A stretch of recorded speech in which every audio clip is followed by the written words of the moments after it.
welcome to PODcast, where we talk about all the problems of society nowadays. This is your host, Alonso Andrade.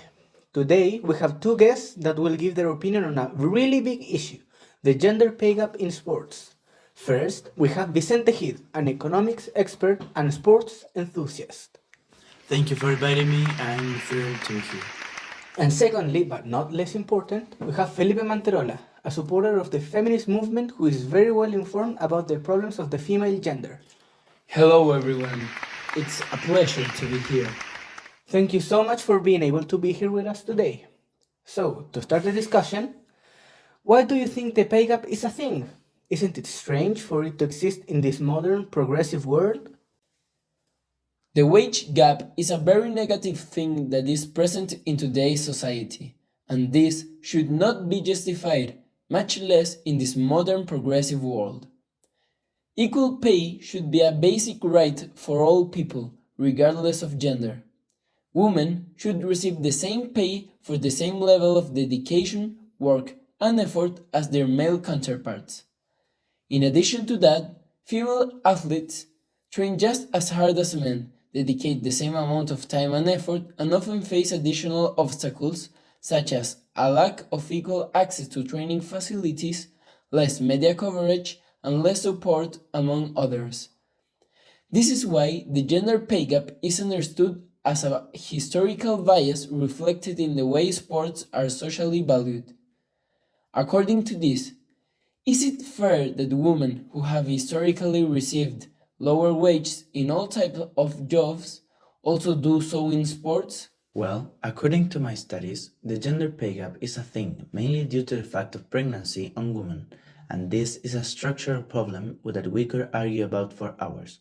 But in this case, we are talking about sports, and it's a totally different problem. Or in my opinion, it's not even something negative as my fellow partner intends to picture it like, since it's totally reasonable for it to exist due to various reasons.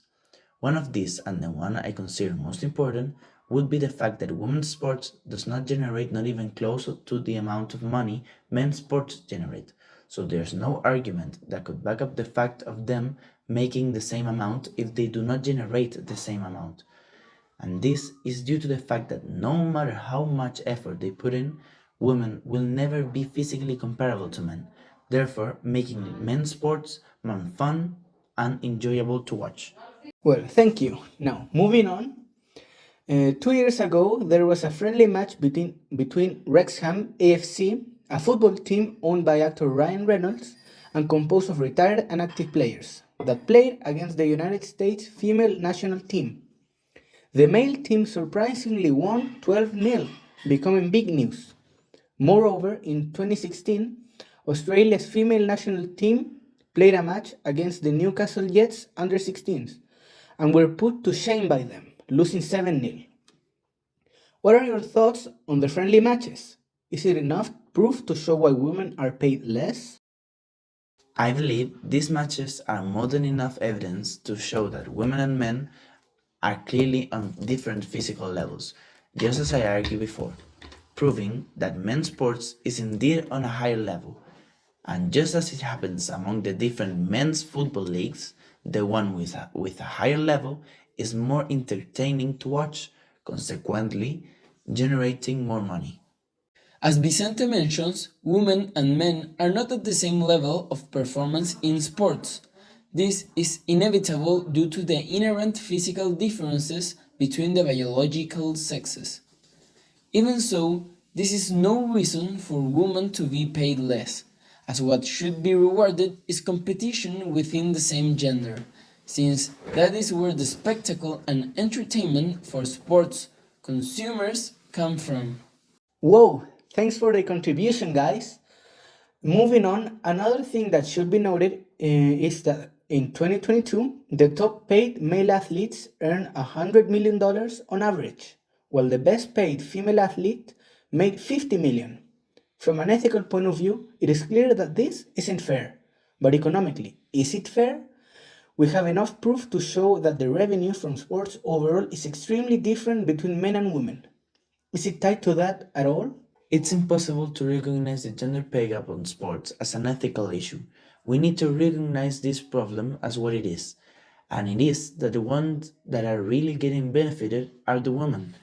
And the data shows that actually on the World Cup, for example, the men's championship generated 7,500 million US dollars, while the women's generated just 570 million US dollars. So here's an example, again, of how women generate less than men. But what if I told you that the male players got paid from a pool of the 5.6% of what they generated, but on the other hand, the female players got paid from a pool of the 26% of what they generated? Isn't really this unfair? And like Mr. Vicente Hit, I consider it not only an ethical problem, but also an economic one. But this is not because of what he mentioned before. It is because women in sports do not receive sums of money that allow them to live satisfactorily. If women were paid the same percentage of their earnings as men, they would almost always be unable to pursue sports, as they wouldn't earn enough to cover their expenses. For example, this is happening in Spain, where until recently, minimum wages in the Spanish women's football first division were not well regulated, forcing many players to take on secondary jobs in order to maintain a decent or satisfactory lifestyle. In fact, some renowned players such as Andrea Pereira, a player for Football Club Barcelona, and Marta Corredera, a player for Real Madrid, have commented that they have had to resort to secondary jobs. Well, all in all, I think that it has been left abundantly clear that this issue is a complicated one to say the least, that has a lot of room left for further discussion. Felipe has told us how much of a moral issue it is, advocating for the dignity of women, while Vicente has stayed firm with meritocracy all throughout the discussion. Thank you guys for coming and showing us your views on the subject, and thank you guys back at home for listening. This has been PODcast. See you in the next edition of this wonderful podcast.